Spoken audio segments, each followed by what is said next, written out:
Hello friends, this is Shubham here and मैं स्वागत करता हूं आप सबका आपके अपने चैनल गुप्तास क्लासेस में।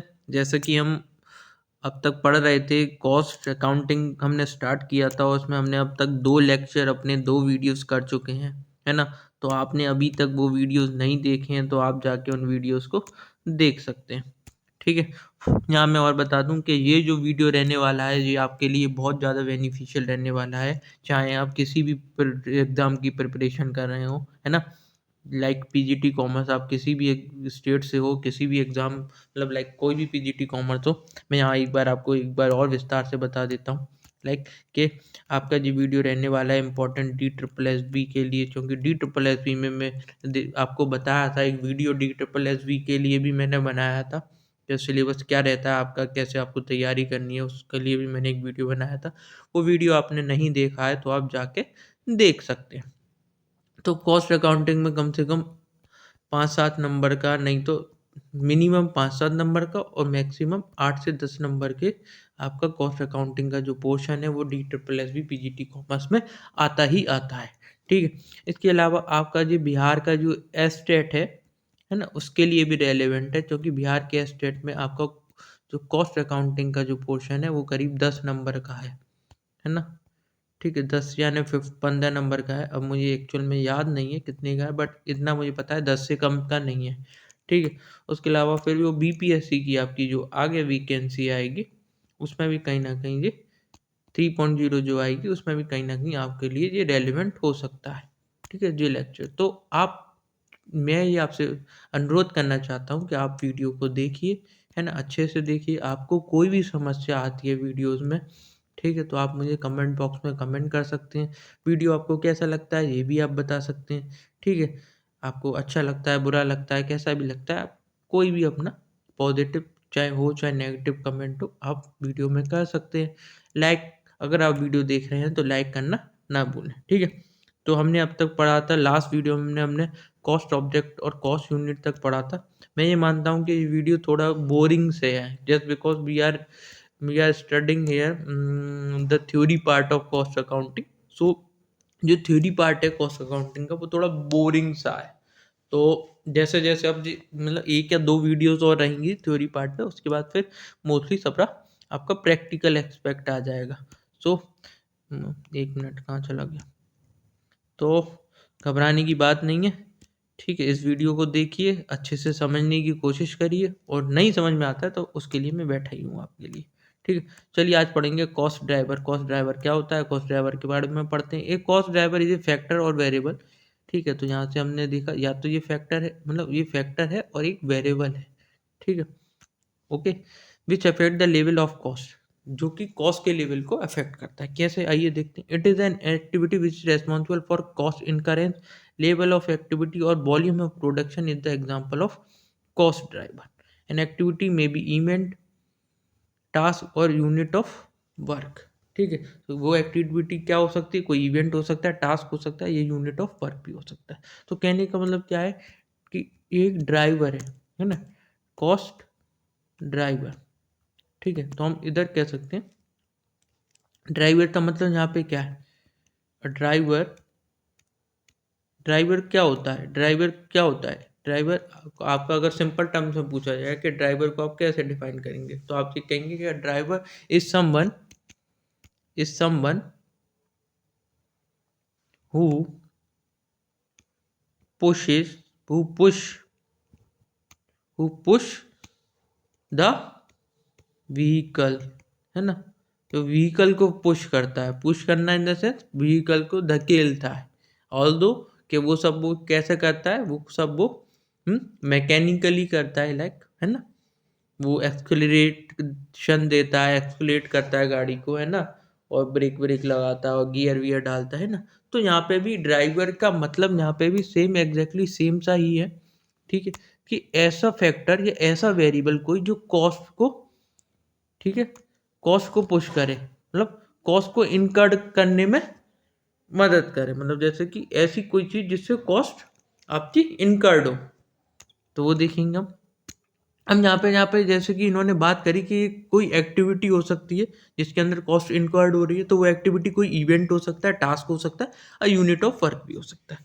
तो ऐसी एक्टिविटी में जिसके लिए कॉस्ट इनकर्ड करने में कहीं ना कहीं क्या है, ड्राइवर क्या है, वो सहायता प्रदान कर रहा है। तो अब देखिए, अब मैं जैसे यहाँ पे देखता हूँ कि अब यहाँ पे एग्जांपल में क्या है, जैसे level of activity of volume of production. तो अब सपोज करिए कि आपका वॉल्यूम वॉल्यूम ऑफ प्रोडक्शन मतलब का मतलब हो गया यहाँ पे नंबर ऑफ यूनिट।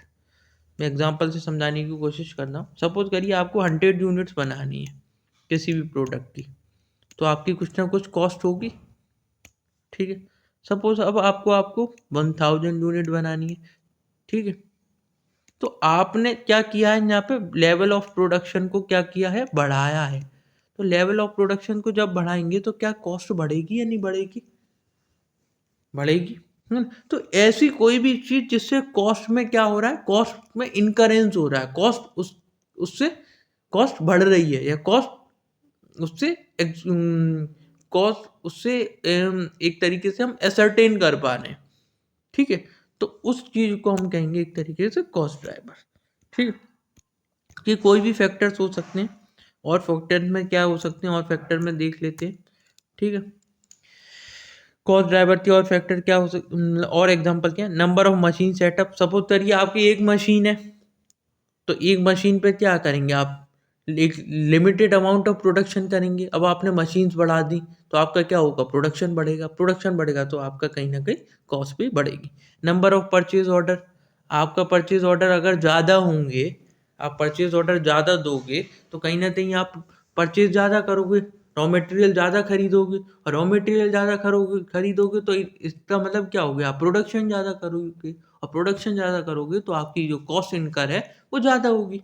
तो ये फैक्टर है जिनकी वजह से कॉस्ट क्या होगी, एक मिनट में नेट बंद कर देता हूँ। हाँ, ये फैक्टर है जिनकी वजह से क्या होगी, कॉस्ट इनकर्ड होगी, है ना, ठीक है। Hours hours spent on hours spent on product inspection. अब मान लो नंबर ऑफ हावर्स अगर ज़्यादा लग रहे हैं प्रोडक्ट के इंस्पेक्शन में, तो कहीं ना कहीं कॉस्ट का वो पार्ट बनेगा, है ना। नंबर ऑफ टेस्ट परफॉर्म, अगर आप किसी भी प्रोडक्ट के लिए कुछ टेस्ट परफॉर्म कर रहे हैं उसकी क्वालिटी चेक के लिए, है ना। अब टेस्ट आपके नंबर ऑफ टेस्ट ज़्यादा हैं, तो कहीं ना कहीं आपको क्वालिटी चेक के लिए आपको क्या करना पड़ेगा, आपको कहीं ना कहीं ज़्यादा कॉस्ट बियर करनी पड़ेगी, ठीक है। वैसे ये सब चीज़ें एक एक बार देखने की हैं, लाइक इसका मतलब ये इतने क्वेश्चन नहीं आते, बट कहीं ना कहीं आपका कभी ना कभी क्या होता है, इस तरीके के क्वेश्चन जो पीजीटी एग्जाम में बनते हैं, या तो ऐसे डायरेक्ट देखो 2 या 3 तरीके से क्वेश्चन बनता है ना।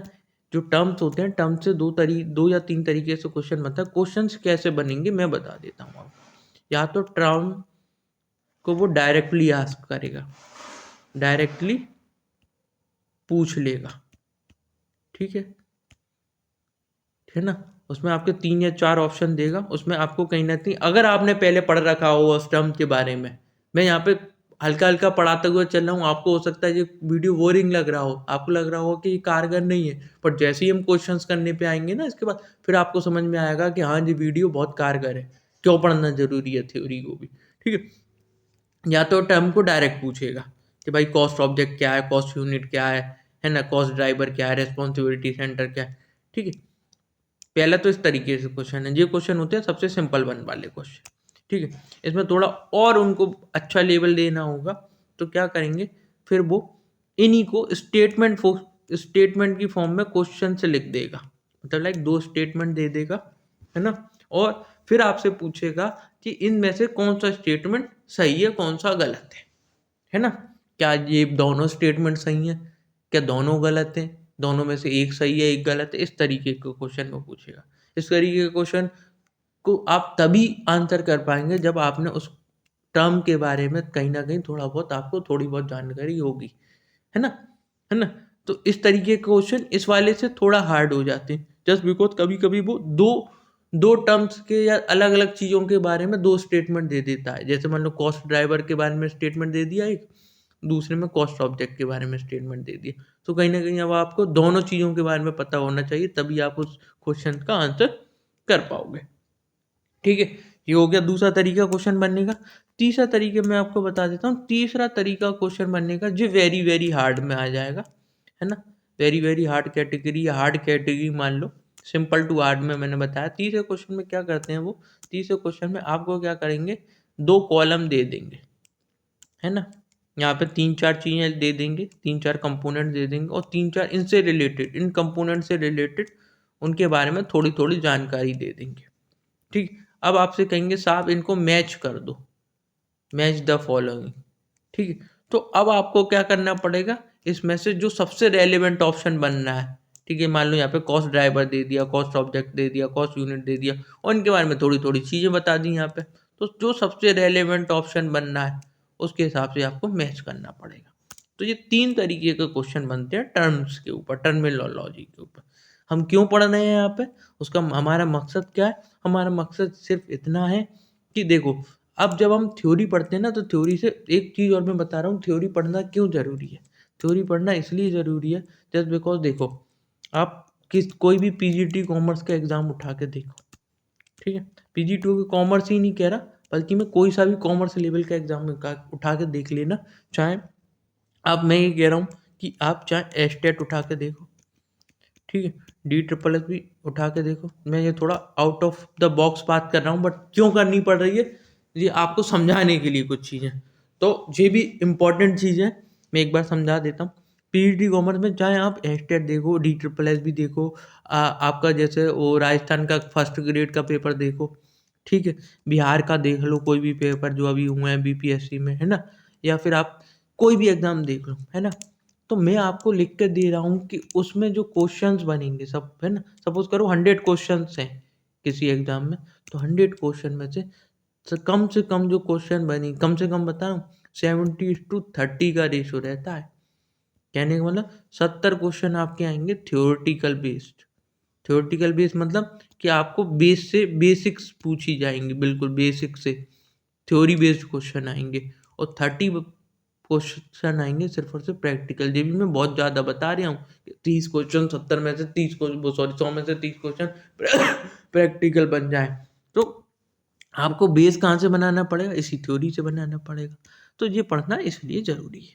आपको लग रहा है कि बोरिंग है, तो बस ये है कि मैं चीज़ों की कोशिश कर रहा हूँ आसान बनाने की, बट ये सच में हाँ बोरिंग तो है, बट पढ़नी तो पड़ेंगी, है ना, ठीक है, चलें।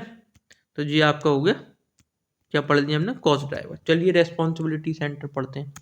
जैसा कि नाम से ही स्पष्ट हो रहा है रेस्पॉन्सिबिलिटी, कि कहीं ना कहीं यहाँ पे क्या दी जाएगी, इन सेंटरों की कहीं ना कहीं आप किसी ना किसी को जिम्मेदारी दी जाएगी, ठीक है, इसके लिए इनका नाम है रेस्पॉन्सिबिलिटी का सेंटर। ठीक, as the organisation grow is its function organisation structure and other related function also grow. जैसा कि हम सबको पता है कि ऑर्गेनाइजेशन जब बढ़ता है तो उसके फंक्शंस बढ़ते हैं, ऑर्गेनाइजेशन का स्ट्रक्चर बढ़ता है और उसके अदर रिलेटेड फंक्शंस भी बढ़ते हैं। वॉल्यूम के टर्म्स में भी बढ़ते हैं और कॉम्प्लेक्सिटी के टर्म्स में भी बढ़ते हैं। वॉल्यूम के टर्म्स में इन द सेंस कि अगर आपकी सेल्स का मतलब या फिर आपका टर्नओवर आज मान लो 50 करोड़ का है, अब आपका टर्नओवर आपका बढ़ रहा है, टर्नओवर बढ़ रहा है इन द सेंस आपका टर्नओवर 50 से 100 करोड़ अपने टर्नओवर को अचीव करना है, तो आपको प्रोडक्शन भी बढ़ाना पड़ेगा। प्रोडक्शन बढ़ाना पड़ेगा तो आपकी फिर कहीं ना कहीं कॉम्प्लेक्सिटी भी बढ़ेगी, ठीक है। कॉम्प्लेक्सिटी मतलब कि जो चीज़ें सिंपल थी करने लायक, अब उसमें थोड़ी चीज़ें दिक्कत आने लगेगी, दिक्कत इन द सेंस चीज़ें थोड़ी कॉम्प्लेक्स होने लग जाएंगी, ठीक है। To have a better control over the organization, management delegate its responsibility and authority to various department और person, ठीक है। तो अब क्या करता है ऑर्गेनाइजेशन, ऑर्गेनाइजेशन जब स्ट्रक्चर बढ़ेगा, है ना, ऑर्गेनाइजेशन ग्रो करेगा तो क्या करेगा, ऑर्गेनाइजेशन को कंट्रोल तो रखना ही है ना, हर हर चीज़ पे जब कंट्रोल रखना है तो उसको क्या करना पड़ेगा, उसको कहीं ना कहीं जिम्मेदारियों को क्या करना पड़ेगा, डेलीगेट करना पड़ेगा, रेस्पॉन्सिबिलिटी को और अथॉरिटी को डेलीगेट करना पड़ेगा अलग अलग डिपार्टमेंट को और अलग अलग पर्सन को।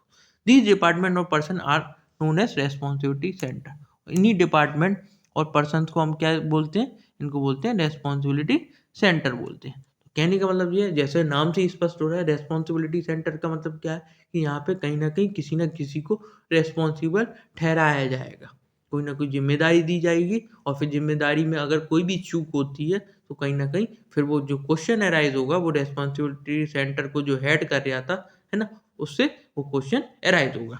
and are held responsible for performance in terms of expenditure, revenue, profitability and return on investment। ठीक है। और फिर वो कहीं ना कहीं जब आपने एक चीज़ और होती है, जब आपने रेस्पॉन्सिबिलिटी डेलीगेट कर दी, अथॉरिटी डेलीगेट कर दी, तो उसके बाद फिर आपके ऊपर क्या आ जाती है, जिम्मेदारी आ जाती है। जिम्मेदारी आ जाती है तो फिर अगर मान लो कोई चीज़ में दिक्कत होगी, है ना, तो अब परफॉर्मेंस में कोई दिक्कत होगी, परफॉर्मेंस किस हिसाब से, किस चीज़ के, एक्सपेंडिचर में उनको कोई दिक्कत हो रही है, रेवेन्यू में दिक्कत हो रही है, प्रॉफिटेबिलिटी में दिक्कत हो रही है, रिटर्न ऑन इन्वेस्टमेंट में दिक्कत हो रही है, तो उसके लिए फिर किसको रेस्पॉन्सिबल ठहराया जाएगा, डायरेक्ट रेस्पॉन्सिबिलिटी सेंटर को रेस्पॉन्सिबल ठहराया जाएगा उस जिस चीज़ से वो दिक्कत जुड़ी होगी। Performance of this responsibility centre are measured against some standard set standard. और इन रेस्पॉन्सिबिलिटी सेंटर की जो परफॉर्मेंस होती है वो, है ना, वो कैसे मेजर की जाती है, उसके लिए कुछ सेट स्टैंडर्ड्स होते हैं, लाइक इनपुट आउटपुट रेशो के हिसाब से देखी जाती है। इनपुट आउटपुट रेशो का क्या मतलब है, लाइक कि आपको जैसे कोई प्रोडक्ट बनाना है, ठीक है ना, आपको कोई प्रोडक्ट बनाना है, लेट सपोज आपकी क्या है, आपकी बिस्किट मेकिंग कंपनी है, ठीक है, बिस्किट मेकिंग कंपनी, ठीक है ना, ब्रिटानिया लिमिटेड, ठीक है। तो ब्रिटानिया लिमिटेड में आपको जैसे एक, है ना, अब यहाँ पे ये दे रखा है एक स्टैंडर्ड सेट है। स्टैंडर्ड क्या सेट है, स्टैंडर्ड ऑफ मटेरियल सेट कर रखा है इन्होंने, ठीक है। कैसे कर रखा है कि लाइक आप 1 kg maida, maida in the sense floor, ठीक है, मैदा जो होती है नॉर्मल, है ना, और हाफ 500 ग्राम आप क्या लेंगे, मतलब सिरप जो होते हैं ना, सिरप, स्वीट सिरप या जो भी होंगे, है ना, इन दोनों की मदद से आप क्या बनाएंगे, आप बनाएंगे एक स्टैंडर्ड सेट है, आप कम से कम क्या बना देंगे, आप 50 पैकेट्स बनाएंगे बिस्किट्स के, ठीक है। ये एक स्टैंडर्ड सेट कर दिया है उन्होंने, है ना। तो कहने का मतलब है कि, है ना, कि 1 किलो मैदा से 50 पैकेट्स, एक ये है, तो 1 किलो मैदा क्या हो गया आपका इनपुट हो गया, 1 kg मैदा क्या हो गया यहाँ पे इनपुट, है ना, और 50 पैकेट्स क्या हो गया, आउटपुट हो गया, ठीक है, ये आउटपुट हो गया, तो ये सेट स्टैंडर्ड हो गया, ठीक है। यहाँ पे दूसरी तरफ क्या लिख सकते हैं, 500 ग्राम शुगर सिरप और 50 पैकेट्स आपका आउटपुट हो गया। तो एक इस तरीके से आपको क्या करना है, इस तरीके से वो सेट स्टैंडर्ड बना देते हैं इनपुट आउटपुट का, कि कितनी चीज़ों को बनाने के लिए कितनी रिक्वायरमेंट, मतलब कितना उन्होंने स्टैंडर्ड सेट कर रखा है, ठीक है। इसमें बजट एलोकेट कर देते हैं, लाइक कि आपका जो कॉस्ट बजट है इससे ज़्यादा एक्सीड नहीं होना चाहिए, production budget, cost budget, sales budget, बहुत सारी चीज़ें होती है बजट। जब ट्री कंट्रोल जब पढ़ेंगे तो उसमें मैं आपको सभी चीज़ें बहुत विस्तार से बताऊँगा। And evaluate again organisation goals and performance target. और फिर उनको क्या किया जाता है, फिर उनको एवेल्यूट किया जाता है। एवेल्यूट करना इन द सेंस उसको आप एग्जामिन किया जाता है कि आपके जो ऑर्गेनाइजेशन के गोल्स है या परफॉर्मेंस टारगेट थे वो अचीव हुए हैं या नहीं हुए। तो रेस्पॉन्सिबिलिटी सेंटर का काम यही होता है, ठीक है। इससे वैसे मेनली कोई क्वेश्चन बनता नहीं है, बट इसमें जो क्वेश्चन बनता है वो टाइप्स ऑफ रेस्पॉन्सिबिलिटी सेंटर से क्वेश्चन देखने को आपको मिल जाते हैं। पुराने पेपर्स में टाइप ऑफ रेस्पॉन्सिबिलिटी सेंटर से क्वेश्चन देखने को मिले। तो टाइप्स ऑफ रेस्पॉन्सिबिलिटी सेंटर देख लेते हैं भाई। एक है कॉस्ट सेंटर, एक है रेवेन्यू सेंटर, एक प्रॉफिट सेंटर और एक है इन्वेस्टमेंट सेंटर, ठीक है। चलिए देखते हैं क्या क्या है इनमें। Cost centre, the responsibility centre which is held accountable for incurrence of cost, ठीक है, इसको अंडरलाइन करेंगे। ऐसा एक रेस्पॉन्सिबिलिटी सेंटर जो किसके लिए रेस्पॉन्सिबल है, कॉस्ट के इनकर होने के लिए रेस्पॉन्सिबल है, which is under is control. तो अब जो ऐसा सेंटर जो किसके लिए रेस्पॉन्सिबल है, कॉस्ट के इनकरेंस के लिए, तो कहीं ना कहीं वो रेस्पॉन्सिबिलिटी सेंटर की क्या जिम्मेदारी है कि वो कॉस्ट को कंट्रोल करके चले, ठीक है। तो देखेंगे कि इनकी क्या जिम्मेदारी। The performance of this responsibility centre is measured against pre determined standard और बजट, ठीक है। तो इसके लिए इनके लिए क्या करेंगे, इसकी परफॉर्मेंस कैसे चेक करेंगे, इसके लिए सेट स्टैंडर्ड बना दिए जाएंगे कि आपको इतनी ही कॉस्ट रखनी, इतने से इतनी कॉस्ट रखनी है। और जब responsibility centre with in that cost target achieve कर लेते हैं तो क्या कहेंगे कि परफॉर्मेंस अचीव हो गई है। अगर with in that cost target achieve नहीं होता है तो उसका मतलब क्या है कि परफॉर्मेंस अचीव नहीं हुई है, ठीक है। अब आपके कॉस्ट सेंटर भी दो तरीके के होते हैं, देखेंगे। एक होता है स्टैंडर्ड कॉस्ट सेंटर, एक होता है discretionary cost centre. Standard cost centre को देखेंगे, cost centre where output is measurable and input required for the output can be specified. ठीक है, कहने का मतलब है कि उसमें क्या करेंगे, स्टैंडर्ड कॉस्ट सेंटर में का मतलब क्या है, वही जैसे हम स्टैंडर्ड कॉस्ट निकालते थे ना, कॉस्ट को जब कंट्रोल करते थे तो हमने उसके कुछ स्टेप्स पढ़े थे, है ना। तो सेट स्टेप्स पढ़े थे, तो हमने क्या पढ़ा था, पहला स्टेप ये पढ़ा था कि कुछ स्टैंडर्ड सेट कर दिए जाते हैं, फिर एक्चुअल में कॉस्ट बियर करते हैं, है ना। फिर दोनों को हम क्या करते हैं, कंपेयर करते हैं और दोनों के बीच का वेरिएंस निकालते हैं, और फिर उसके हिसाब से हम चेक करते हैं और करेक्टिव एक्शन लेते हैं। यही तो पढ़ा था हमने। तो कहीं ना कहीं स्टैंडर्ड कॉस्ट सेंटर में भी क्या करना है आपको, आउटपुट को मेजर करना है, इनपुट की क्या ज़रूरत थी, उस आउटपुट को बनाने के लिए क्या इनपुट की रिक्वायरमेंट होनी चाहिए, वो सब चीज़ें यहाँ पे देखी जाती हैं। मतलब कि आपको क्या आउटपुट बनाना है ना, और मतलब किस अमाउंट में आउटपुट बनाना है, और उस अमाउंट का आउटपुट बनाने के लिए कितना इनपुट की रिक्वायरमेंट होगी। ठीक है, based on a stabilized study an estimate of standard unit to produce a unit of output is set। जो मैंने बताया वो वही इस लाइन में कह रहा है कि एक वेल स्टेबलाइज स्टडी, मतलब क्या, एक काफ़ी साइंटिफिक स्टडी करने के दौरान और काफ़ी रिसर्च करने के दौरान हम क्या करते हैं कि एस्टिमेट लगाते हैं कि स्टैंडर्ड यूनिट क्या रखनी है इनपुट की, और उसके उस इनपुट की यूनिट से कितना आउटपुट अचीव होना चाहिए। The actual cost for input is compared with the standard cost. ठीक है, जो हमने कॉस्ट कंट्रोल में देखा था ना, एक्चुअल कॉस्ट को किससे कंपेयर करते थे हम, स्टैंडर्ड कॉस्ट से। कोई डेविएशन होता था, डेविएशन मतलब कोई अंतर होता था, variance in cost is measured and analyse into controllable and uncontrollable cost. ठीक है, फिर हम क्या निकालते थे, दोनों के बीच में कंपैरिजन करते थे एक्चुअल कॉस्ट और स्टैंडर्ड कॉस्ट में, और फिर कोई वेरिएंस मिलता था तो हम ये देखते थे कि क्या वो कंट्रोल करने लायक है या नहीं है, वो डिफरेंस कंट्रोल करने लायक होगा या नहीं होगा, उस चीज़ को देखेंगे। ठीक है, और उस चीज़ के बाद फिर हम क्या लेते थे, कुछ करेक्टिव स्टेप्स लेते थे, कुछ करेक्टिव एक्शंस लेते थे। ठीक है, तो the manager of the cost centre is expected to comply with standard and held responsible for adverse cost variance. ठीक है, ठीक है, तो अब यहाँ पे रेस्पॉन्सिबिलिटी सेंटर है, तो रेस्पॉन्सिबिलिटी सेंटर की क्या जिम्मेदारी है कि कोई ना कोई उसके लिए रेस्पॉन्सिबल होगा। तो रेस्पॉन्सिबिलिटी सेंटर में सबसे पहले हमने पढ़ा कॉस्ट सेंटर, तो कॉस्ट सेंटर में भी हमने पढ़ा पहला स्टैंडर्ड कॉस्ट सेंटर। तो स्टैंडर्ड कॉस्ट सेंटर का मतलब ये है कि पहले स्टैंडर्ड बना दिए जाएंगे। ठीक है, अब है तो ये एक तरीके से रेस्पॉन्सिबिलिटी सेंटर ही, तो उस कॉस्ट सेंटर का कहीं ना कहीं किसी को हम जिम्मेदारी ठहराएंगे ना, उसका कोई मैनेजर होगा। ठीक है, स्टैंडर्ड बना दिए गए, अब कॉस्ट आपकी स्टैंडर्ड के हिसाब से नहीं आ रही है, लाइक अगर आपकी एक्चुअल कॉस्ट स्टैंडर्ड कॉस्ट से ज़्यादा आ रही है, तो कहीं ना कहीं हम उस मैनेजर को क्या ठहराएंगे, फिर रेस्पॉन्सिबल ठहराएंगे।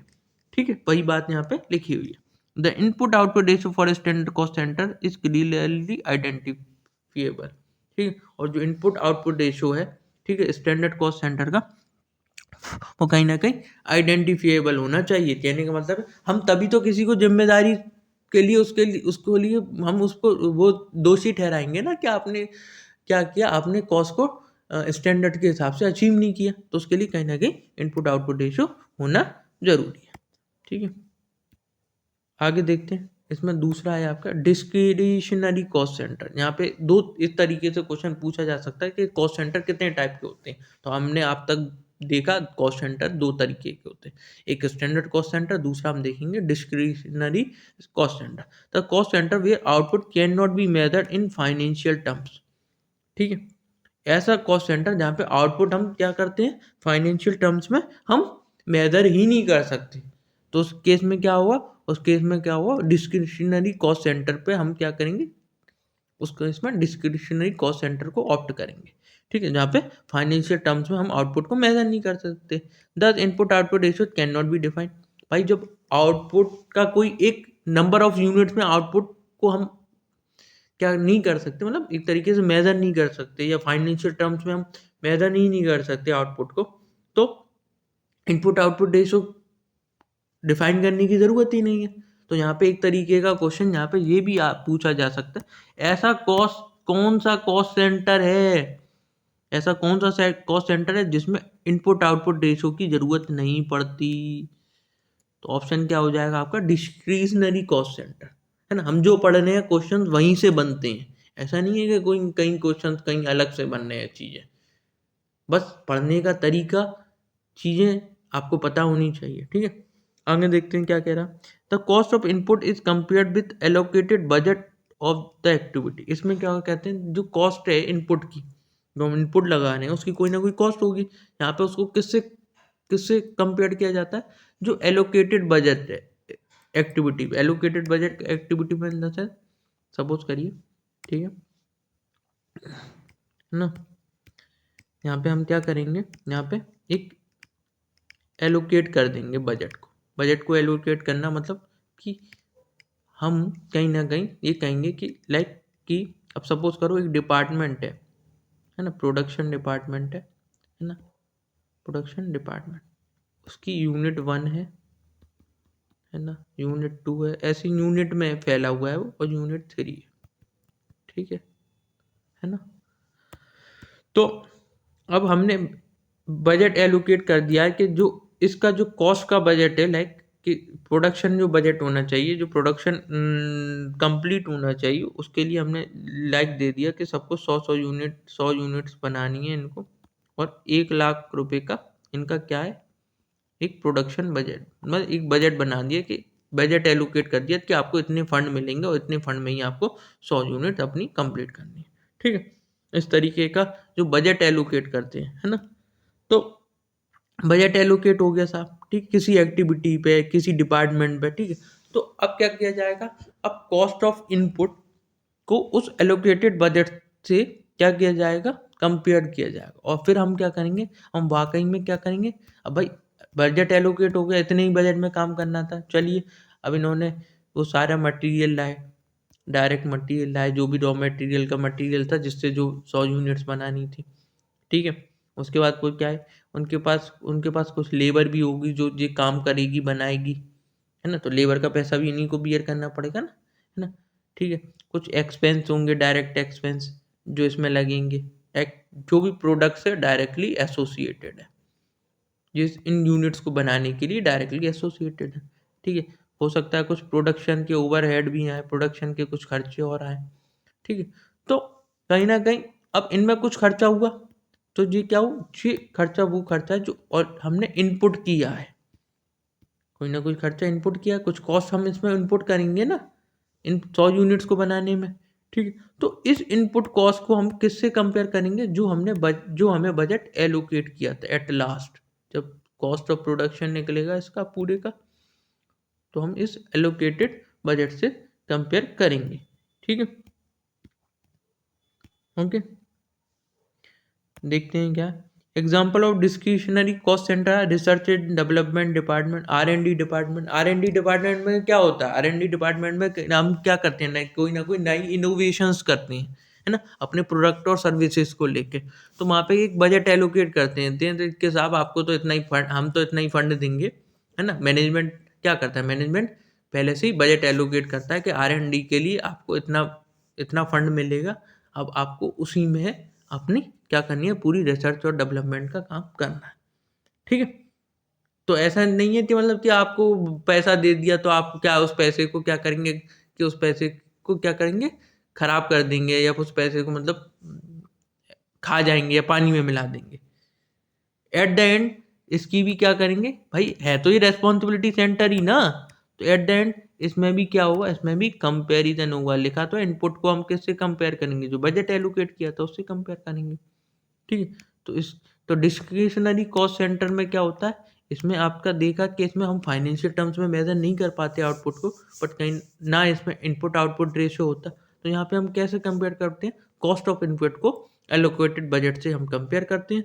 और इसके एग्जांपल हमने देखे, R&D डिपार्टमेंट हो गया, दूसरा हो गया आपका एडवर्टाइजमेंट डिपार्टमेंट हो गया, where output of these department can not be measured with certainty और correlated with cost incurred on input.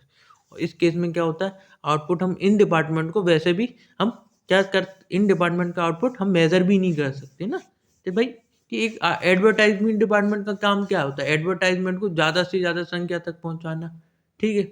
अब वो एग्जैक्टली हम नहीं पता कर सकते कि उससे कितना हमारे लिए रेवेन्यू जनरेट हुआ है उस एडवर्टीजमेंट से। कहीं ना कहीं ये तो पता चल जाता है कि पॉजिटिव है या नेगेटिव है ना, बट ये नहीं पता चल पाता कि एग्जैक्ट अमाउंट क्या है।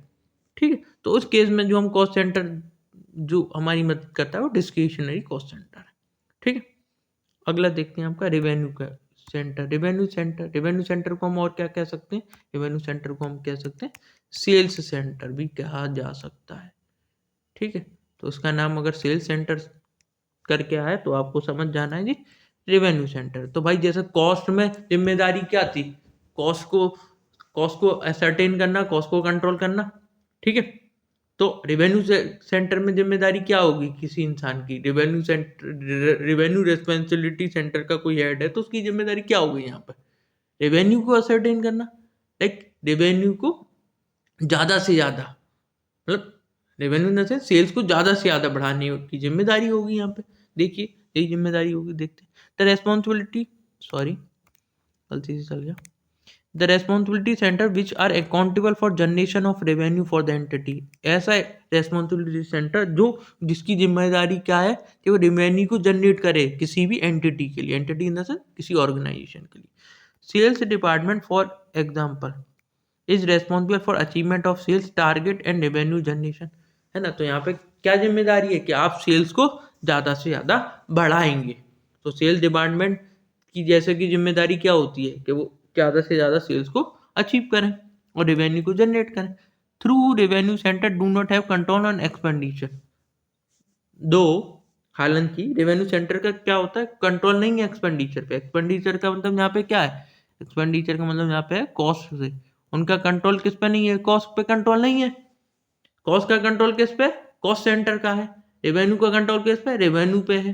ठीक है, तो इनका कंट्रोल किस पे नहीं रहता, एक्सपेंडिचर पे नहीं रहता, जो इनकर हो रही है।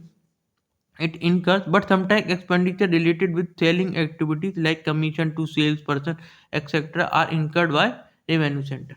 हालांकि इसका जो कॉस्ट पे कंट्रोल डायरेक्टली नहीं रहता, लाइक क्योंकि जो प्रोडक्ट बनना है ना, उसकी जिम्मेदारी तो कॉस्ट सेंटर वाले पे ही है ना, जो डायरेक्ट मटेरियल है, डायरेक्ट लेबर है, डायरेक्ट एक्सपेंस है, उसकी जिम्मेदारी किस पे, कॉस्ट सेंटर पे। बट कहीं ना कहीं इसमें कुछ ना कुछ एक्सपेंडिचर पे इनकी जिम्मेदारी रहती है, वो एक्सपेंडिचर जो सेलिंग एक्टिविटी से जुड़े होते हैं उन पे इनकी जिम्मेदारी होती है। तो सेलिंग एक्सपेंडिचर मतलब commission to sales person, commission तो सेल पर्सन को क्या करेंगे, सेल्स डिपार्टमेंट ही देगा ना। कमीशन सेल पर्सन को क्यों दी जाती है, क्योंकि वो ज़्यादा से ज़्यादा सेल्स को अचीव करे, सेल्स टारगेट को ज़्यादा से ज़्यादा अचीव करे। तो इस केस में इन चीज़ों को कौन बियर करेगा, रेवेन्यू सेंटर ही बियर करेगा। आगे जब हम पढ़ेंगे तो हम देखेंगे, हम अलग अलग हेड देखेंगे, अलग अलग कंपोनेंट्स देखेंगे कॉस्ट के। ठीक है, कि कौन कौन से कंपोनेंट में कौन कौन किस किस तरीके की कॉस्ट को हम एड अप करते हैं, prime cost, factory overhead, production overhead, selling overhead, distribution overhead, ये सब चीज़ें आगे देखेंगे। तो जब हम देखेंगे तो फिर आपको ये समझ में आ जाएगा कि सेलिंग एक्टिविटी की जिम्मेदारी यहाँ पे रेवेन्यू सेंटर पे क्यों है। ठीक है, धीरे धीरे पढ़ेंगे, धीरे धीरे आगे बढ़ेंगे तो कहीं ना कुछ चीज़ें आपको आएंगी। अब प्रॉफिट सेंटर वालों पे क्या जिम्मेदारी थी होगी, देखो कॉस्ट पे कॉस्ट की जिम्मेदारी थी, सेल्स पे सेल्स वालों की जिम्मेदारी थी, तो प्रॉफिट पे प्रॉफिट वालों की जिम्मेदारी होगी। पर प्रॉफिट निकलता कैसे भाई, प्रॉफिट तो दो चीज़ों से निकलता है ना, कॉस्ट भी होनी चाहिए उसके लिए, है ना, प्रॉफिट के लिए, और सेल्स भी होनी चाहिए प्रॉफिट के लिए। तो कहीं ना कहीं जो प्रॉफिट सेंटर है वो दोनों पे कहीं ना कहीं दोनों के लिए जिम्मेदार होगा। कॉस्ट को कम करेंगे और सेल्स को यहाँ पे ज़्यादा करेंगे प्रॉफिट सेंटर वाले, ये जिम्मेदारी यहाँ पे होगी। These are the responsibility centre which have both responsibility of generation of revenue and incurrence of expenditure. कही थी ना मैंने, इनकरेंस ऑफ एक्सपेंडिचर मतलब यहाँ पे कॉस्ट की जिम्मेदारी भी है और सेल्स की जिम्मेदारी भी है, क्योंकि प्रॉफिट कैसे निकलता है, sales minus cost equal to profit, है ना। तो कॉस्ट को कम करेंगे जब हम और सेल्स को बढ़ाएंगे तभी तो प्रॉफिट होगा ना। ठीक है, since manager of profit centre are accountable for both cost as well as revenue. तो एक जो प्रॉफिट सेंटर का मैनेजर है वो दोनों चीज के लिए अकाउंटेबल होगा, उसकी जिम्मेदारी दोनों चीज की होगी, कॉस्ट को भी मैनेज करना है और रेवेन्यू को भी। Profitability is the basis for measurement of performance of this centre. और इस तरीके की जो क्या कहते हैं परफॉर्मेंस, इस तरीके की जो रेस्पॉन्सिबिलिटी सेंटर है उनकी परफॉर्मेंस कैसे नापी जाती है, उनकी परफॉर्मेंस प्रॉफिटेबिलिटी के बेसिस पर नापी जाती है। ठीक है, कॉस्ट एंड प्रॉफिट सेंटर के example are decentralised branches of an organisation. है ना, प्रॉफिट सेंटर के एग्जांपल क्या दे रखे हैं, डिसेंट्रलाइज्ड ब्रांचेस दे रखी हैं ऑर्गेनाइजेशन की। डिसेंट्रलाइज्ड ब्रांचेस का मतलब क्या होता है कि भाई एक ऑर्गेनाइजेशन है, ठीक है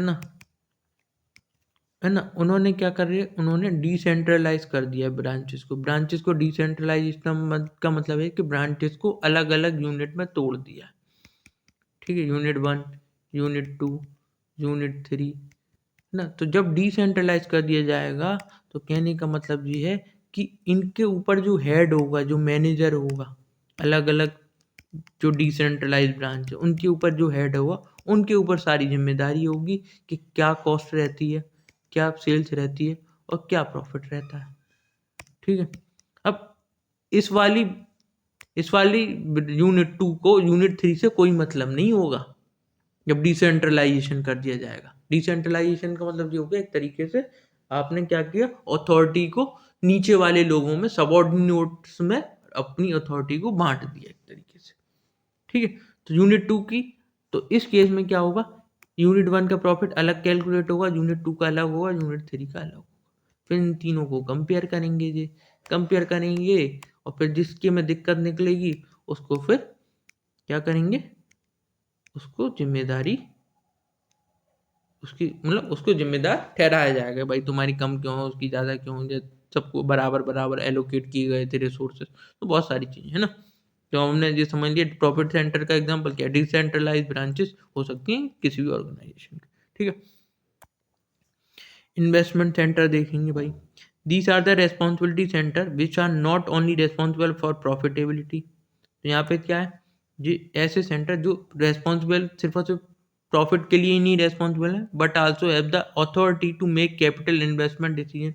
ठीक है, यहाँ पे क्या है, इन्वेस्टमेंट सेंटर वालों की को क्या रिस्पॉन्सिबिलिटी दी है, इनको प्रॉफिट तो कमाना ही कमाना है, बट इनको एक जिम्मेदारी और दे रखी है कि इनके पास ये अथॉरिटी है कि ये अपने हिसाब से कैपिटल इन्वेस्टमेंट के डिसीजन ले सकते हैं।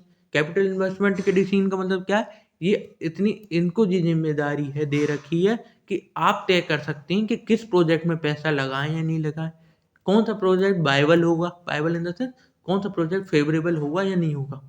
लाइक अगर कोई ऑर्गेनाइजेशन कहीं पे इन्वेस्टमेंट करना चाहती है ना, let suppose project X, project Y, project Z, है ना, तो प्रोजेक्ट एक्स, प्रोजेक्ट वाई क्या है, उतना रिटर्न नहीं दे पा रहे हैं, रिटर्न ऑफ इन्वेस्टमेंट, उनसे आने वाला रिटर्न ऑफ इन्वेस्टमेंट उतना नहीं है, बट जेड से ज़्यादा है। तो इनके ऊपर क्या जिम्मेदारी है कि जिस जेड वाले जो प्रोजेक्ट जेड है उसमें ये इन्वेस्ट करें, है ना, तो उसके साथ ये प्रॉफिट भी कमाएं और इन्वेस्टमेंट डिसीजन भी ले लें। ठीक है, चलें, the performance of these responsibility centre are measured on the basis of return on investment beside profit ना। तो इनकी जो परफॉर्मेंस है, इन तरीके की जो रेस्पॉन्सिबिलिटी सेंटर रहते हैं, कौन से, इन्वेस्टमेंट सेंटर, उनमें कैसे परफॉर्मेंस को मेजर किया जाएगा, इसमें दो तरीके से मेजर किया जाएगा, है ना। ठीक है, दो तरीके से, एक return on investment plus profit. ठीक है, दोनों तरीके से, है ना, इस केस में परफॉर्मेंस को क्या किया जाएगा, मेजर किया जाएगा, कौन से वाले में, इन्वेस्टमेंट सेंटर्स में, इन्वेस्टमेंट सेंटर वाले रेस्पॉन्सिबिलिटी सेंटर। ठीक है, तो यहाँ पे दोनों चीज़ों को हम चेक करेंगे। ठीक है, एग्जाम्पल ऑफ इन्वेस्टमेंट सेंटर के एग्जाम्पल क्या दे रखे हैं, Maharatna, Navratna and mini ratna companies of public sector undertaking of government, central government. तो सेंट्रल गवर्नमेंट की जो पब्लिक सेक्टर अंडरटेकिंग्स होती हैं, है ना, तो उसके तहत जो महारत्न कंपनी, मिनी रत्न कंपनी और नवरत्न कंपनी आती हैं, जैसे कि एग्जाम्पल ONGC हो गया, oil and natural gas corporation of India ना, बेल हो गया, भारत हैवी इलेक्ट्रिकल्स लिमिटेड जिसकी फुल फॉर्म रहती है ना, बेल सेल, है ना, बेल सेल NTPC। तो ये सब क्या है, ये एक तरीके से पब्लिक सेक्टर अंडरटेकिंग्स है ना। तो पब्लिक सेक्टर अंडरटेकिंग्स हैं, तो ये इनके ऊपर क्या है, ये एक तरीके से कैसे सेंटर हैं, ये आपके इन्वेस्टमेंट सेंटर का काम भी करते हैं सेंट्रल गवर्नमेंट के लिए। कैसे करते हैं कि इनके ऊपर उनको पूरी पूरी छूट है कि ये किस भी प्रोजेक्ट में अपना कैपिटल इन्वेस्टमेंट करना चाहते हैं, नहीं करना चाहते हैं। ठीक है, इनको पूरी खुली छूट है कि प्रॉफिट कमा के दो, आपको जो भी प्रोजेक्ट वायबल लग रहा है उसमें आप इन्वेस्टमेंट कर सकते हो, कैपिटल डिसीजन ले सकते हो। ठीक है, हो गया। अगला देखते हैं, लिमिटेशन ऑफ कॉस्ट अकाउंटिंग। भाई हमने देखा हर एक सब्जेक्ट क्या है, जैसे फाइनेंशियल अकाउंटिंग था तो फाइनेंशियल अकाउंटिंग में हमने उसकी भी लिमिटेशंस पढ़ी थी, याद है नहीं याद है? क्या पढ़ी थी लिमिटेशन? जब मैंने आपको वीडियोस के माध्यम से फाइनेंशियल अकाउंटिंग के जब बेसिक्स कराए थे तो मैंने लिमिटेशन पढ़ाई थी ना आपको। क्या पढ़ाई थी, एक आध याद हो, है ना? क्या बताई थी? एक तो ये बताई थी लाइक कि मॉनेटरी टर्म्स में ये चीज़ें रिकॉर्ड करते हैं।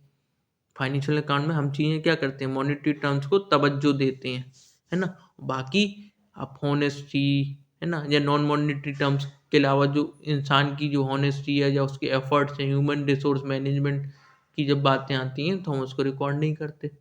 ये चीज़ हमने पढ़ी थी ना लिमिटेशंस ऑफ फाइनेंशियल अकाउंटिंग की, है ना? एक जो पढ़ी थी कि सारा डाटा यहाँ पे हिस्टोरिकल कॉस्ट पे रिकॉर्ड होता है ना? ठीक है, तो अब हमने उस सब्जेक्ट में पढ़ी थी, तो यहाँ पे हम पढ़ेंगे कॉस्ट अकाउंटिंग की लिमिटेशंस के बारे में। कॉस्ट अकाउंटिंग में भाई फाइनेंस हर सब्जेक्ट की कुछ ना कुछ खामियां भी हैं और कुछ ना कुछ उसके एडवांटेजेस भी हैं। तो आइए देखते हैं इसकी क्या लिमिटेशन है। देखिए, वैसे वैसे देखो, जैसे मैं बताता चलता हूँ आगे वैसे ही लिखा रहता है। Like other branches of accounting, जैसे अलग अलग अलग ब्रांचेस होती हैं अकाउंटिंग की, तो सबकी लिमिटेशंस होती हैं। कॉस्ट अकाउंटिंग की भी लिमिटेशंस है भाई। चलिए देखते हैं क्या लिमिटेशंस है। सबसे पहले क्या है, जो एक एक्सपेंसिव है ना? कॉस्ट अकाउंटिंग क्या है, एक्सपेंसिव है। It is expensive because analysis, allocation and absorption of overhead require considerable amount of additional work, hence additional money। ठीक है, कहने का मतलब क्या है कि एक एक्सपेंसिव प्रोसीजर है। कॉस्ट अकाउंटिंग का जो प्रोसीजर है वो एक्सपेंसिव है, क्यों? क्योंकि आपको कॉस्ट एनालाइज करना है। कॉस्ट एनालाइज मतलब कॉस्ट का विश्लेषण, कॉस्ट ज़्यादा हुई तो क्यों हुई, कम हुई तो क्यों हुई, है ना? पूरी उसमें कॉस्ट एनालिसिस में क्या आ जाएगा, कॉस्ट कंट्रोल भी आ जाएगा, कॉस्ट रिडक्शन भी आ जाएगा, ये सब चीज़ें आपकी आ जाएंगी। ठीक है, अगला हो गया एलोकेशन। एलोकेशन का मतलब क्या होता है कि पूरी की पूरी आप जब किसी भी कॉस्ट सेंटर पे जब पूरे के पूरे खर्चों को, मतलब कुछ कॉस्ट सेंटर पे बनने वाले प्रोडक्ट पे जब पूरे के पूरे खर्चे आप एलोकेट कर देते हैं, है ना, उस आइटम से रिलेटेड, तो वो हो जाता है आपका एलोकेशन। ठीक है, उसके बाद है आपका absorption of overhead. Absorption of overhead का मतलब क्या होता है, जब एब्जॉर्प्शन हम पढ़ेंगे एब्जॉर्प्शन कॉस्टिंग में, तो ये वाला टर्म्स में आगे आपको समझा दूंगा। अभी समझाऊंगा तो आपको समझ में नहीं आएगा बेटा। एक वीडियो बनाऊंगा जिसमें एलोकेशन, एब्जॉर्प्शन और एक टर्म और होता है अपोर्शनमेंट, वो तीनों चीज़ें मैं आपको समझा दूँ। तो अभी ये समझो कि एक कैसा ये है, ये एक एक्सपेंसिव प्रोसीजर है कॉस्ट अकाउंटिंग को मेंटेन करना। रिक्वायरमेंट ऑफ रिकंसिलेशन, इसमें क्या पड़ता है भाई, इसमें रिकंसिलेशन की रिक्वायरमेंट पड़ती है। रिकंसिलेशन का मतलब क्या होता है, रिकंसिलेशन का मतलब होता है किसी भी चीज़ को ठीक करना। जैसे हमने क्लास 11th में अकाउंट में पढ़ा था ना, रिकंसिलेशन ऑफ एरर्स पढ़ा था, है ना? तो हम क्या करेंगे, इसमें क्या है, रिकंसिलेशन किसी चीज़ों को सही करने की ज़रूरत पड़ती है। देखते हैं कैसे। The result shown by the cost account differ from those shown by the financial account. भाई जो कॉस्ट अकाउंट का रिजल्ट है वो कहीं ना कहीं फाइनेंशियल अकाउंट के रिजल्ट से डिफरेंट हो आता है। क्यों आता है कि बहुत सारे ऐसे खर्चे हैं जो सिर्फ और सिर्फ हम फाइनेंशियल अकाउंट में कैरी करते हैं, वो खर्चे हम और या वो इनकम हम कॉस्ट अकाउंट में कैरी नहीं करते हैं। और जब वो खर्चे और वो इनकम हम कॉस्ट अकाउंट में कैरी नहीं कर रहे हैं तो कहीं ना कहीं दोनों के बीच में जो रिजल्ट आएगा वो कहीं ना कहीं डिफरेंट होगा। ये तो आप सबको पता है ना, जो प्रॉफिट आएगा दोनों का वो कहीं ना कहीं डिफरेंट होगा, है ना? इससे इस बार मतलब इससे क्वेश्चन भी बनाता है इस बार के बीपीएससी में, शायद बीपीएससी में एक क्वेश्चन भी था कि इनमें से कौन से ऐसे खर्चे हैं जो सिर्फ और सिर्फ फाइनेंशियल अकाउंट में आते हैं और कॉस्ट अकाउंट में नहीं आते। इस तरीके का कुछ क्वेश्चन था वो, है ना? तो वो क्वेश्चन भी हम देखेंगे। तो यहाँ पे उसी चीज़ों की बात यहाँ पे चल रही है कि रिकन्सिलिएशन करने की यहाँ पे ज़रूरत पड़ती है, क्योंकि दोनों के बीच में क्या होता है, मिसमैच होता है चीज़ों का। क्योंकि बहुत से ऐसे खर्चे हैं जो फाइनेंशियल अकाउंट में आते हैं बट कॉस्ट अकाउंट में हम उनको कैरी नहीं करते। ठीक है, हो गया जी। Thus preparation of reconciliation statement is necessary to verify the accuracy.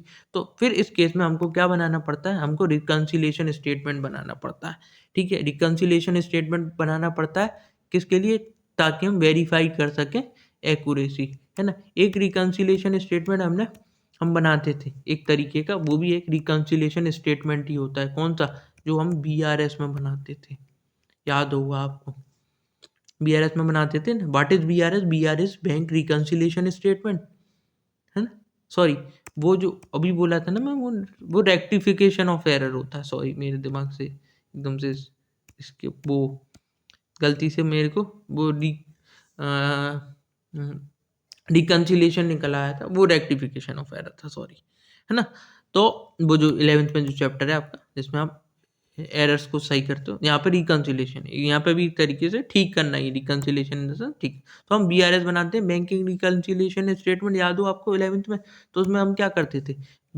Cash balance as per cash book लेके चलते हैं, ठीक है। और फिर हम उसमें चीज़ों को जोड़ते हैं, या जो भी हमारे ट्रांजैक्शन रहे होते हैं दोनों में को मिलाते हैं, कैश बुक को पासबुक से मिला के देखते हैं, जो भी ट्रांजैक्शन होते हैं उसके अलावा उसके बेसिस पे हम उसमें प्लस माइनस करते हैं, और फिर हमको एट लास्ट क्या आ जाता है? बैलेंस एज पर पासबुक मिल जाता है ना। तो ये हम चीज़ें करते हैं, क्यों करते हैं ये भाई? क्योंकि हम दोनों के बैलेंस को क्या कर सकें, एक तरीके से मैच करा सकें, सही कर सकें, ठीक कर सकें। इसलिए तो ये बीआरएस बैंक रिकंसिलिएशन स्टेटमेंट बनाते हैं। तो यहाँ पे भी कॉस्ट अकाउंटिंग में भी हम क्या करते हैं? कॉस्ट अकाउंटिंग में भी हम बनाते हैं रिकंसिलिएशन स्टेटमेंट बनाते हैं। और इस रिकंसिलिएशन स्टेटमेंट में ऐसा होता है लाइक कि हम दोनों में से किसी का भी बैलेंस लेके चल सकते हैं। यहाँ पे बैंक रिकंसिलिएशन स्टेटमेंट में होता है ना कि कैश बुक का बैलेंस लेके चलो या पासबुक का। यहाँ पे ऐसा होता है कि हम कॉस्ट का प्रॉफिट लेके चलेंगे, तो उसकी मदद से फिर हम क्या निकालेंगे? फाइनेंशियल अकाउंट का प्रॉफिट निकालेंगे। अगर फाइनेंशियल अकाउंट का प्रॉफिट लेके चलेंगे, तो उसकी मदद से हम क्या निकाल देंगे? कॉस्ट अकाउंटिंग का प्रॉफिट निकाल देंगे। तो यहाँ पे भी इस तरीके के स्टेटमेंट बनाए जाते हैं, ठीक है। तो यहाँ पे रिकंसिलिएशन की जरूरत पड़ती है, तो ये एक इसकी खामी हो गई, ठीक है। तीसरा देखते हैं, duplication of work. It involve duplication of work and organiser had to maintain two sets of account, financial account and cost account. यहाँ पे क्या होता है? कुछ ऐसे ट्रांजैक्शन है जो दोनों में आते हैं, तो क्या हो जाता है कि हम उसको क्या करते हैं? दो बार अकाउंट्स में चढ़ाते हैं। तो कहीं ना कहीं टू सेट्स ऑफ बुक बन गई, है ना। और जब टू सेट्स ऑफ बुक बन गई, तो क्या हो गया? एक तरीके से फाइनेंशियल और अकाउंट और कॉस्ट अकाउंट आपको दोनों मेंटेन करके रखने पड़ रहे हैं। तो यहाँ पे क्या हो जाएगा? एक ही चीज़ को कि क्या हो जाती है? डुप्लीकेशन ऑफ वर्क हो जाता है, ठीक है। ये हो गई सबरी खामियाँ, ठीक है। हो गए? इतना समझ में आया? आज के लिए इतना वीडियो बहुत है। अगले वीडियो में देखेंगे हम क्लासिफिकेशन ऑफ कॉस्ट को, ठीक है। तो ये सारी जितनी भी कॉस्ट होती हैं, कॉस्ट का क्लासिफिकेशन, इससे सबसे ज़्यादा क्वेश्चन बनते हैं। अब तक हमने जो भी पढ़ा उससे भी क्वेश्चन बनते हैं, बट उससे इतने नहीं बनते हैं। जो नेक्स्ट लेक्चर रहने वाला है उससे बहुत ज़्यादा क्वेश्चन बनते हैं। सबसे ज़्यादा क्वेश्चन इसी में से आते हैं, क्लासिफिकेशन ऑफ कॉस्ट में से। ऊपर के लिए मैंने जो बताया, ऊपर के लिए जो मेन चीज़ है, एक रेस्पॉन्सिबिलिटी सेंटर आपका, इससे क्वेश्चन बनते हैं। Cost centre, cost unit, in terms के से क्वेश्चन बनते हैं। तो इसको आपको एक बार देखने की ज़रूरत है। इसलिए मैंने बहुत इत्मीनान से आहिस्ता आहिस्ता चीज़ों को पढ़ाया है ना। एक एक वर्ड को मैंने अच्छे से आपको कराया। कॉस्ट यूनिट के एग्जाम्पल से आपसे डायरेक्ट क्वेश्चन बनते हैं, तो ये आपको देखना पड़ेगा। तभी आपके एग्ज़ाम में कहीं ना कहीं आपको, जब आप एग्ज़ाम देने जाएंगे, तब आप मेरे को थैंक यू ज़रूर बोलेंगे। मेरे को इतना पता है, बट क्योंकि जो कंटेंट मैं दे रहा हूँ, जो चीज़ दे रहा हूँ, वो आपके लिए कहीं ना कहीं बेनिफिशियल है, ठीक है। तो अगर आपको मेरा कंटेंट अच्छा लगता है तो प्लीज़ लाइक करिए और ज़्यादा से ज़्यादा शेयर करिए। मैं आजकल देख रहा हूँ कि व्यूज़ वगैरह आप कम देख रहे हैं, वीडियोज़ वगैरह आजकल आप कम देख रहे हैं, पता नहीं क्यों कम देख रहे हैं। पहले बीच में तो काफ़ी अच्छा रेस्पॉन्स आ रहा था, और आप शेयर भी नहीं कर रहे हैं अपने दोस्तों को। तो शेयर करते रहिए अपने यार दो मित्रों को, और उनसे कहेंगे कि आगे शेयर करें। अगर ऐसे ही अच्छा कंटेंट आपको लगता है कि मेरा कंटेंट अच्छा है और मेरा पढ़ाना वाजिब है, ठीक है। तो चलिए मिलते हैं अगले वीडियो में। तब तक के लिए नमस्कार, बाय बाय, टेक केयर, खुश रहिए, ठीक है। लव यू, जय हिंद।